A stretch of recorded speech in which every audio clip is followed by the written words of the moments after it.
Ashwood slept.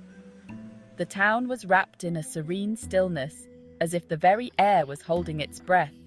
A blanket of darkness shrouded the town, thick and heavy. The fog rolled in, adding an extra layer of mystery to the already enigmatic night. Not a sound, except for the distant howl of a dog. It echoed through the empty streets, a lonely call in the night. The silence was eerie, unnerving. It was the kind of silence that made you feel like you were being watched, even when you were alone.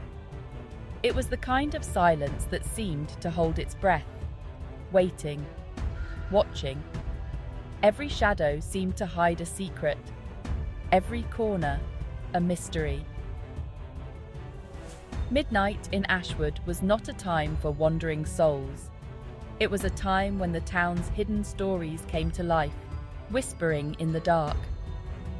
It was a time for secrets, the kind of secrets that thrived in the dark, away from prying eyes. Detective Laura Evans felt the familiar pull of adrenaline as she sped through the deserted streets. Her mind was sharp, her senses heightened. The darkness pressed against the windows of her car, as if trying to get in. It was a tangible presence, almost alive. But Laura was not afraid. She thrived in the darkness, finding clarity where others found confusion. She lived for these moments when the line between the ordinary and the extraordinary blurred, when the night held more than just shadows. And tonight, that line had been decisively crossed. The night was alive with possibilities, and Laura was ready to uncover them all. The harsh ring of the phone had shattered the quiet of the precinct. Detective Evans, still on duty, reached for it with a sigh. Another night, another disturbance. But the voice on the other end was urgent, frantic. Murder detective, Whitaker Mansion, you're needed. The line went dead. No time for questions, no time for hesitation, just the cold, hard facts. A murder, and a family with secrets. Whitaker Mansion, Laura muttered to herself, her mind already racing. It was the grandest estate in Ashwood, perched high on a hill overlooking the town. A place of whispers and rumours, hidden behind its imposing gates and manicured lawns. Laura had never been invited inside those gates, until now. The iron gates of the mansion loomed before Laura, their intricate design barely visible in the darkness. She parked her car and approached the house, her footsteps echoing in the stillness. A uniformed officer stood guard, his face grim. Detective Evans, he nodded, stepping aside. He's in the study. The mansion felt oppressive, heavy with secrets. The air was thick with the scent of lilies, their sweetness cloying, suffocating. Laura made her way to the study, her gaze sweeping over the opulent surroundings. She had entered a world of wealth and privilege, a world where even death seemed to wear a mask of elegance. Detective Evans. James, the butler, greeted Laura with a solemn nod. His face, a mask of grief, held a hint of something else.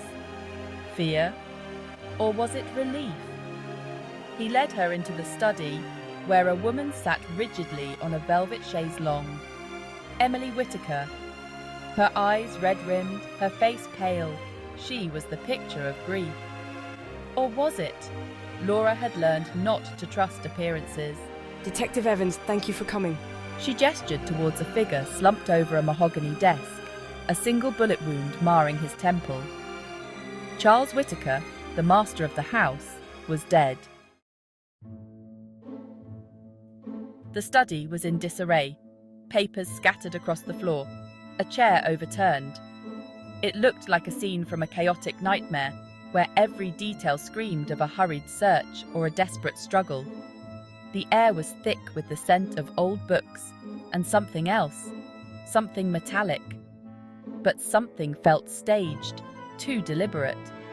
The chaos seemed almost too perfect, as if someone had carefully crafted the disorder to mislead any observer. It was a paradox, a mess that was too neat. Laura's gaze settled on a framed photograph lying askew on the desk. It was the only item that seemed genuinely out of place, as if it had been disturbed in a moment of real emotion. It showed a younger Charles Whittaker, his arm around a beautiful woman who was not Emily. The photograph was old, the edges worn, suggesting it had been handled many times. Who was this woman, and what was her connection to Charles? And then there was the window, its latch broken, standing open as if inviting the night inside. The cool breeze that drifted in carried with it the sounds of the city, a stark contrast to the stillness of the room. The scene whispered of a struggle, a confrontation gone wrong. The disarray told a story of its own, one of conflict and perhaps betrayal. But Laura had learned to listen to the silences, to the spaces between the chaos. She knew that sometimes what wasn't there was just as important as what was. To the details that didn't quite fit, the small inconsistencies, the things that seemed out of place, they were the true clues. The lack of fingerprints on the gun, a glaring omission in an otherwise messy scene. It was as if someone had taken great care to wipe it clean, to remove any trace of their presence. The carefully arranged position of the body. It was almost as if the victim had been placed there, like a piece in a macabre puzzle. It was all too perfect, too rehearsed. The scene lacked the raw, unfiltered chaos of a real crime, like a play with a predetermined ending. Every element seemed to be part of a script, a carefully constructed narrative designed to mislead. Laura knew she had to look beyond the obvious to find the truth hidden in the shadows. Emily Whittaker, her grief seemingly genuine, answered Laura's questions with a calm that bordered on detachment. Her voice was steady, almost too steady, as if she had rehearsed this conversation many times in her head. She spoke of her husband's recent melancholia, his insomnia. The sleepless nights had taken a toll on him, she said, her words measured and precise. A suicide, she suggested, her voice barely a tremor. It was as if she was trying to convince herself as much as Laura. But Laura noticed the way Emily's gaze darted towards the open window, a flicker of something unreadable in her eyes. Was it fear, guilt, or something else entirely? Laura watched her, a sense of unease settling in her gut. There was something off about Emily's demeanor, something that didn't quite add up. Emily's grief was a performance, a carefully constructed facade. Every gesture, every word seemed calculated, as if she was playing a role. But why? What was she hiding? Laura couldn't shake the feeling that there was more to the story than Emily was letting on.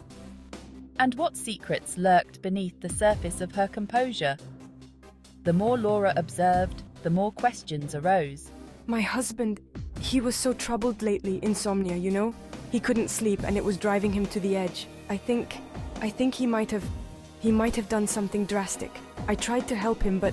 A suicide, she suggested, her voice barely a tremor. The words hung in the air, heavy and ominous. But Laura noticed the way Emily's gaze darted towards the open window, a flicker of something unreadable in her eyes. It was as if she was looking for an escape, or perhaps a way to hide something. Laura watched her, a sense of unease settling in her gut. The pieces of the puzzle were not fitting together, and Emily's calm exterior only deepened the mystery. Emily's grief was a performance, a carefully constructed facade. It was as if she was hiding behind a mask that was beginning to crack. But why? What was she hiding? Laura's mind raced with possibilities, each more troubling than the last. And what secrets lurked beneath the surface of her composure? The truth seemed just out of reach, hidden behind Emily's carefully maintained facade. The lack of fingerprints, the open window, the photograph, the pieces of the puzzle swirled in Laura's mind, refusing to settle. Suicide? No, this was a staging ground, a carefully orchestrated performance designed to mislead. But why go to such lengths? What was Emily Whittaker trying to conceal? And who was the woman in the photograph? The truth, Laura knew, lay buried beneath layers of deception. She just had to find it. Her gaze swept across the room once more, taking in every detail, every nuance. Something wasn't adding up, and she wouldn't rest until she knew why.